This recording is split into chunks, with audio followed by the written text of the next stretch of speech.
Hi, இன்னைக்கு வந்து fill down XL formula தான் பார்க்குறோம். ஃபில் டவுன் இப்போ வந்து நம்ம பவர் கொரி இல்லை வந்து நம்ம பார்த்துருவோம். ஃபில் டவுன் ஃபார்முலா நம்ம எக்ஸல்லே எப்படி யூஸ் பண்ணதான் பார்க்குறோம். இப்போ நான் ஃபில் டவுன் அடிக்கிறேன். ஃபில் டவுன் எடுத்து நான் இந்த அறையை வந்து கிளிக் பண்ணுறேன். ஏன்னா இப்போ இது கீழே வரணும். அதுக்கு நான் செலக்ட் பண்ணி இங்கே ஓகே வருதுன்னா ஃபில் டவுன் ஆட்டோமேட்டிக்காக வந்துடும்.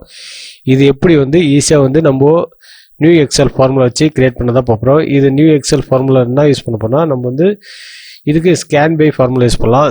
இப்போ நான் என்ன பண்ணுவேன், ஸ்கேன் கொடுக்குறேன். ஸ்கேன் எப்படி ஒர்க் ஆகுன்ட்டு உங்களுக்கு ஆல்ரெடி நான் வீடியோ போட்டிருக்கேன். அந்த வீடியோவில் போய் பார்த்துக்கலாம்.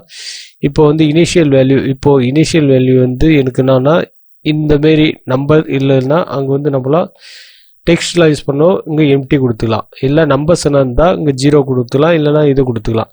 இங்கே வேல்யூ வேணும்னா இப்போ அரே கேட்கும். இப்போ நம்ம என்ன பண்ணுவோம், இந்த அரே தான் எனக்கு வேணும் கொடுத்துட்டேன். இப்போ கொடுத்தோன்னா என்ன பண்ணுவோம், அடுத்தது என்ன பண்ணணும், இப்போது இங்கே ஃபங்க்ஷன் என்ன ஃபங்க்ஷன் யூஸ் பண்ணோம், லேம்டான்ற ஃபங்க்ஷன் யூஸ் பண்ணோம்.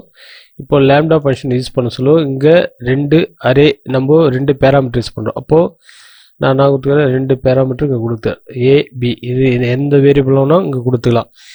இப்போ நான் கேல்குலேஷன் பண்ண போகிறேன். இப்போ வந்து இங்கே எம்டியாக இருந்தால் மேலே இருக்கிற செல் வேணும், இல்லை எம்டி இல்லைன்னா இதில் இருக்க செல்லே வேணும்னு கொடுக்க போகிறேன். அப்போ என்ன பண்ணால் இஃப் கண்டிஷன் கொடுப்பேன். அதுக்கு இஃப் கொடுத்துறேன். இஃப் கொடுத்து ப்ராக்கெட் கொடுத்துறேன். இப்போது எனக்கு இந்த சென்டர் இது இருக்குல்ல பின்ற செல் வந்து பில் ஈக்குவல் எம்டியாக இருந்தால் எனக்கு வந்து ஏன்ற செல்லில் இருக்க டேட்டா வேணும், இல்லைனா வந்து பின்ற டேட்டாவே வேணும். அப்படி கொடுத்துட்டு இந்த bracket close if condition lambda close பண்ணுறோம். க்ளோஸ் பண்ணிட்டு ஓகே பண்ணால் போதும். ஆட்டோமேட்டிக்காக வந்து ஈஸியாக வந்து கிரியேட் ஆகிடும். இது எப்படி நம்ம வந்து ஃபார்முலா கிரியேட் பண்ணுறதுனா அதுவும் நம்ம வந்து ஆல்ரெடி நம்ம வந்து சேனலில் நம்ம வீடியோலாம் போட்டிருக்கோம். அதை போய் பாருங்கள். இல்லைனா இதில் வந்து இப்போயும் ஒன்று கிரியேட் பண்ணி பாட்டு பாருங்கள். அதேமாதிரி நீங்கள் பண்ணி பாருங்கள் வீட்டில். இப்போ எது இல்லை, இங்கே நான் என்ன பண்ண போகிறேன், இப்போது எதுவுமே இல்லை. இந்த இடத்துல வந்து நான் என்ன பண்ண போகிறேன், இங்கே ஒரு லேம்டா தான் நியூ ஃபார்முலாவை க்ரியேட் பண்ணுறதுக்கு நம்ம ஓன் ஃபார்முலா க்ரியேட் பண்ணுறதுக்கு யூஸ் பண்ணுவோம். இப்போ நான் என்ன பண்ண போகிறேன், இந்த இடத்துல வந்து நான் அரேன்னு கொடுத்துக்கிறேன். என்ன பண்ண போகிறேன், அரேன்ற ஒரு டேட்டா க்ரியேட் பண்ணிக்கிறேன். இப்போது இந்த அரேன்னு இருக்கிறத இந்த இடத்துல நான் என்ன பண்ண போகிறேன், அரேன்னு நான் கொடுத்துக்கிறேன்.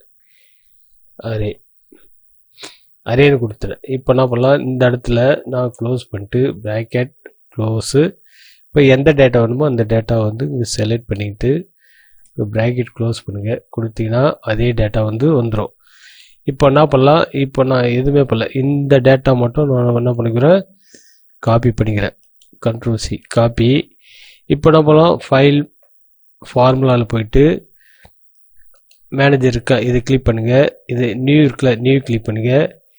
இப்போது ஃபில் டவுன் _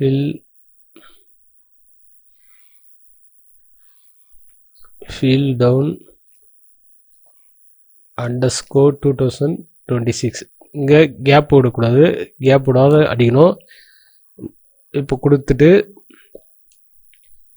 நான் ஓகே கொடுத்துக்கிறேன். இப்போ கொடுத்துட்டேன், க்ளோஸ். இப்போ என்ன பண்ணுவேன், இது டெலீட் பண்ணிடுறேன். இப்போ பாருங்கள், நான் ஃபில் 2026 இது கிளிக் பண்ணிட்டு இப்போ நான் அந்த அரே செலக்ட் பண்ணிட்டு ஓகே பண்ணால் போதும். ஆட்டோமேட்டிக்காக ஜென்ரேட் ஆகிடும். ஓகே ஃப்ரெண்ட்ஸ், இந்த வீடியோ பிடிச்சா கமெண்ட் பண்ணுங்கள், லைக் பண்ணுங்கள், மற்ற ஷேர் பண்ணுங்கள். தேங்க்ஸ் ஃபார் வாட்சிங்.